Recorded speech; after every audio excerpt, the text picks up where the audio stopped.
Welcome to this weekend's NFL Best Bets show. It's NFL Week 7. This week I've cooked up one 4-leg parlay covering a variety of alternate spreads, totals, scoring props, and more. It comes in at plus 129 odds over at Bet365. So let's get into it. If you want more football picks, soccer picks, and more, become a member of the channel and get extra picks that way. Give the video a like, subscribe to the channel, get alerted to more videos when they get posted. And before you bet, check out signupexpert.com/shredthespread for a list of great bonus offers. For all new customers, you can find that link down there in the comments of this video. Let's go to the first game of this 4-leg parlay. I'm going to go to the Lions and the Vikings. Detroit, they're ranked first in points per game scored. Their points per game allowed, though, 8th. Detroit over-under, they're 3-2 to the under. Minnesota in scoring points per game, they're 5th, but they're also strong defensively. 4th points per game allowed. They are 4-1 to the under as well, so 2 under teams here. We have 2 good offenses, but like we said, a couple good defensive stats here as well, and stats that point to unders. Minnesota comes in fresh off the bye.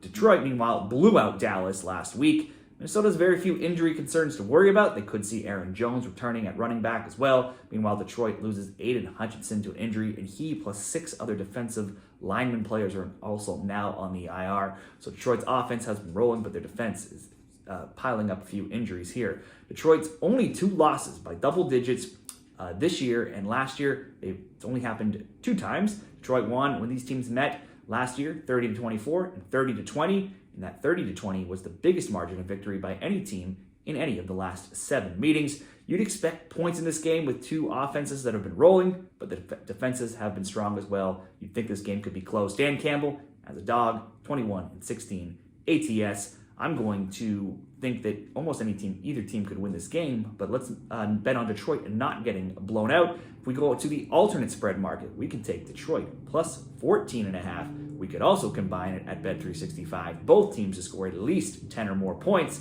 to be the same game parlay for leg 1 of the overall parlay. We'll pair it up. We'll go to the next game, Seahawks and Falcons. Seattle's, they've scored the 13th most points per game, but their defense has given up the 24th.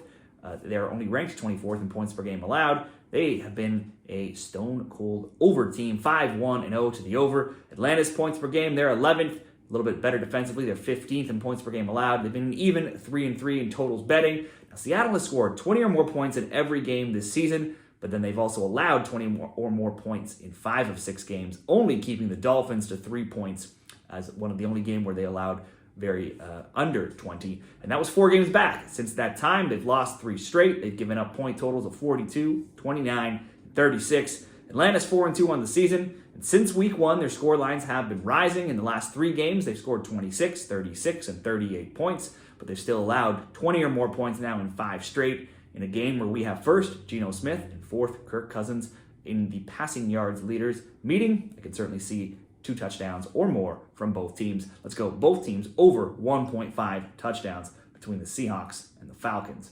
Leg number 3, it's the Panthers and the Commanders. Washington has the 2nd ranked offense, scoring 29.7 points per game. Carolina has his 32nd dead last ranked defense, giving up 33.8 points per game. Carolina is just 1-5 straight up. They've been outscored by 100 points on the season. Nobody else in the NFL has been outscored by more than 65. Both teams have gone 5-1 to the over, so we could see a shootout in this game. But then Carolina's just 1-5 ATS, Washington being 4-1-1. Let's not worry about a cover here for the Commanders. Let's just ask them to win at home. Washington, money line. And finally, Sunday Night Football, Jets and the Steelers. Neither of these teams put up many points. New York ranks just 23rd in points per game. Pittsburgh just 21st. But then both have been strong defensively, ranking 2nd. Pittsburgh, 7th for New York when we look at points per game allowed. That's led to Pittsburgh being 4-2 to the under. New York being 3-2-1 to the under. New York comes in off Monday Night Football loss, so they have short rest, while Pittsburgh is turning to Russell Wilson at quarterback. I don't see that suddenly sparking the Pittsburgh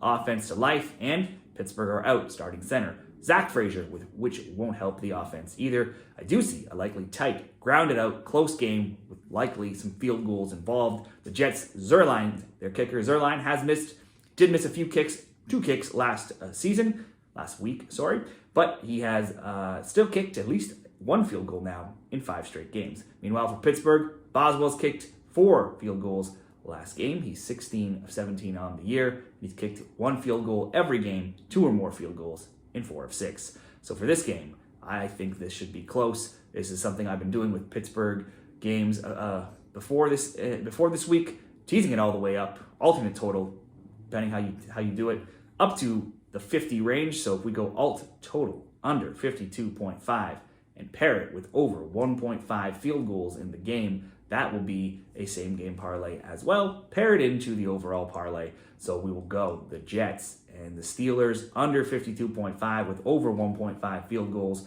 paired with the Commanders win both teams to score at least 2 touchdowns between the Seahawks and the Falcons, and then Detroit plus 14.5 and both teams to score at least 10 or more points. That comes in at plus 129 odds. What are you betting in the NFL for Week 7? Share those picks down there in the comments, and good luck.